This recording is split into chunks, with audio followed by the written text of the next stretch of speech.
خيركم من تعلم القرآن وعلمه۔ تم میں بہترین شخص وہ ہے جو قرآن سیکھے اور سکھائے۔ بسم اللہ الرحمن الرحیم۔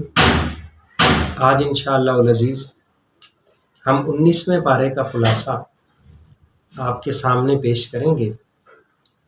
19ویں پارے میں 3 صورتیں ہیں۔ نمبر 1 سورۃ الفرقان، نمبر 2 سورۃ الشعراء اور نمبر 3 سورہ نمل کا ابتدائی حصہ۔ سورۃ الفرقان میں 4 اہم باتیں بیان کی گئی ہیں۔ نمبر 1 قیامت، نمبر 2 توحید، نمبر 3 رسالت اور نمبر 4 عباد الرحمن کی صفات۔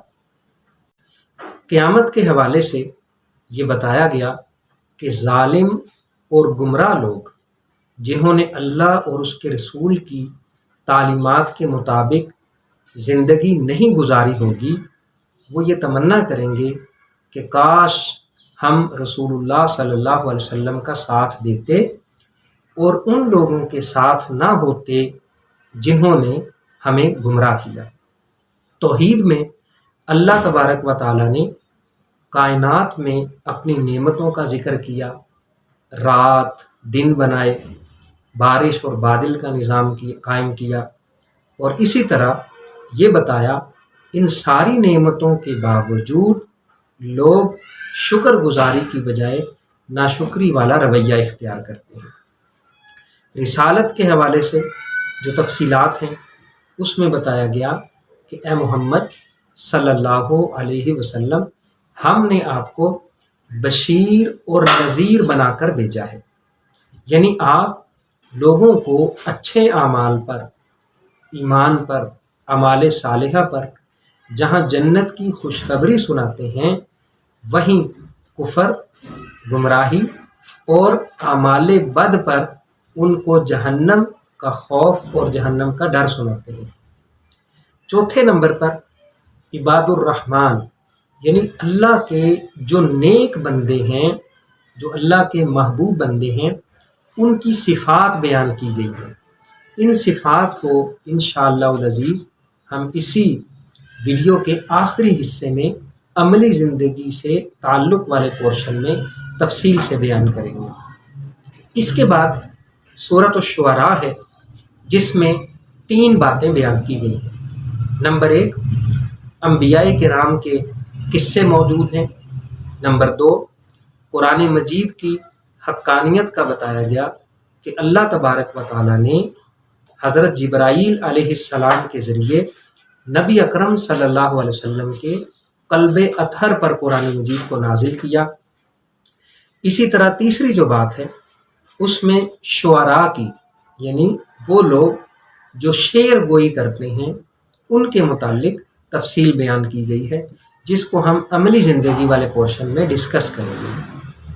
اس کے بعد تیسری اور آخری سورۃ النمل ہے، جس میں سب سے پہلے قرآن مجید کی عظمت بیان کی گئی، پھر 5 انبیاء کرام کا ذکر کیا گیا، اور بالخصوص واقعہ نمل، یعنی وہ چیونٹی والا واقعہ کہ اس نے حضرت سلیمان علیہ السلام کی آواز سنی اور پھر باقی چیونٹیوں کو جو انسٹرکشنز دیں، وہ واقعہ تفصیل کے ساتھ موجود ہے۔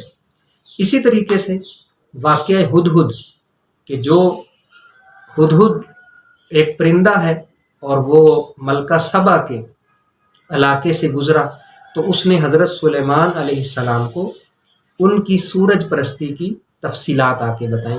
یہ واقعہ بھی اسی پارے کے اندر موجود ہے۔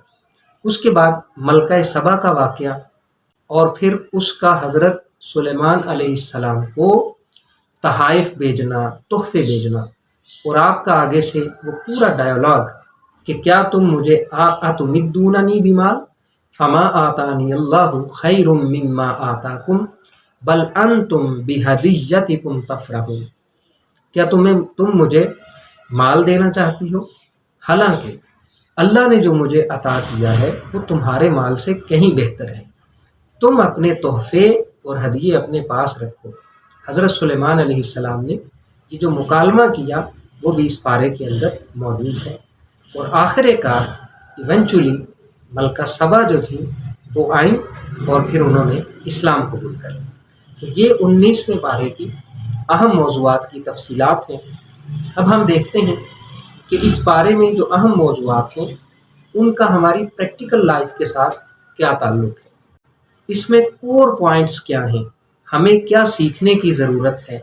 تو ویسے تو اس کے سارے مضامین اہم ہیں، ان میں دروس اور عبرتیں موجود ہیں، لیکن بطور خاص 2 چیزوں کی طرف میں اشارہ کرنا چاہوں گا۔ پہلی بات یہ کہ اللہ کے نیک بندے کون سے ہیں، ان کی کچھ صفات بیان کی گئی ہیں، اور ہمیں یہ چاہیے کہ ان صفات کو سن کر ہم بھی اپنی عملی زندگی میں ان کو پریکٹس کرنے کی کوشش کریں۔ نمبر 1 بتایا وَعِبَادُ الرَّحْمَنِ الَّذِينَ يَمْشُونَ عَلَى الْأَرْضِ هَوْنًا، کہ وہ زمین پر عاجزی اور انکساری کے ساتھ چلتے ہیں، زمین پر اکڑ کر نہیں چلتے۔ پھر جاہلوں سے اگر ان کا واسطہ پڑ جائے تو ان کے ساتھ بھی وہ بھلے انداز میں بات کرتے ہیں۔ پھر فرمایا کہ وہ راتوں کو کثرت کے ساتھ سجود کرتے ہیں، قیام کرتے ہیں، اللہ رب العزت کی عبادت کرتے ہیں۔ اللہ رب